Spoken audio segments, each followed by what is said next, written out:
अस्सलामुअलैकुम। हमारा आज का वीलॉग वो गाजर के हलवा बनाने के बारे में है और हम आपको आसान तरीके से गाजर का हलवा बनाना भी सिखाएंगे और साथ ये भी कि अगर कोई शुगर का मरीज़ है तो उसके लिए कौन सी चीज़ इस्तेमाल की जा सकती है तो वो भी हम आपको तफसील से बताएंगे और बहुत ही आसान तरीके से और बहुत जल्द बन जाने वाली हलवा की ये रेसिपी हम आपके साथ शेयर कर रहे हैं। तो ये हमारे पास 2 किलो गाजर है जिसको हमने अच्छे से चीर के और काट दिए हैं, ठीक है।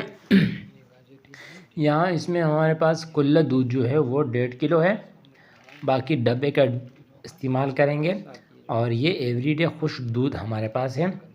अब अगर किसी को शुगर का मरीज़ हो तो उसके लिए यहाँ पर ये स्टीविया ये चीनी के मुकाबले में इस्तेमाल होती हैं तो वो ये डाल लेगा।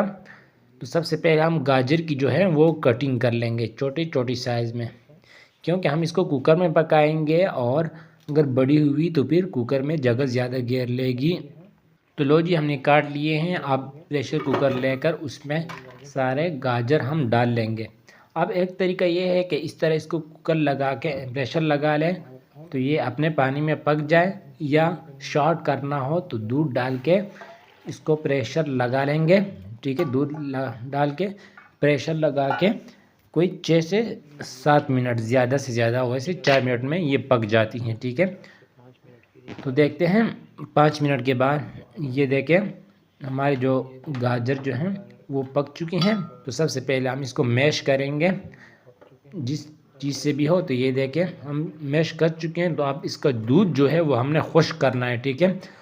इसमें हम 1 किलो मज़ीद दूध हमने डाल लिया है डब्बे वाला, तो वो हमने इसको खुश्क करना है। यहाँ पर अगर आपके पास हम गाजर का हलवा बनाना हो तो चीनी डाल लें, वरना यहाँ पर स्टीविया आप डाल लेंगे 3 टेबलस्पून, ठीक है।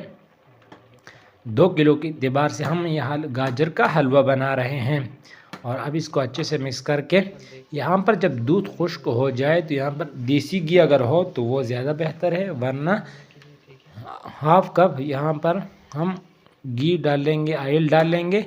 और अब इस मकदार को कम ज़्यादा भी कर सकते हैं। अगर बहुत अच्छी तरह भूनना है तो तेल थोड़ा से ज़्यादा डाल लें। अब जब हम अच्छी तरह भून लिया हमने, यहाँ पर हम इसमें खुश्क दूध शामिल कर लेंगे, या आपके पास खोया वगैरह हो तो वो अब इसमें डाल लेंगे। और ये बात याद रहे कि फ्लेम बंद होना चाहिए, चूल्हा बंद होना चाहिए, ठीक है, क्योंकि हमारी ये जो रेसिपी वो ऑलरेडी तैयार हो चुकी होती है। यहाँ पर आप ड्राई फ्रूट इस्तेमाल कर सकते हैं, जो भी आपके पास अवेलेबल हो डाल लीजिए। और ये देखें बहुत ही ज़बरदस्त हलवा तैयार हो चुके हैं बहुत आसान तरीके से। तो अगर आज की वीडियो पसंद आई तो लाइक कर देना, चैनल पे नए हो तो चैनल को ज़रूर सब्सक्राइब कर देना, बेल आइकन भी दबा देना ताकि आने वाली वीडियो को पहुँच सकें।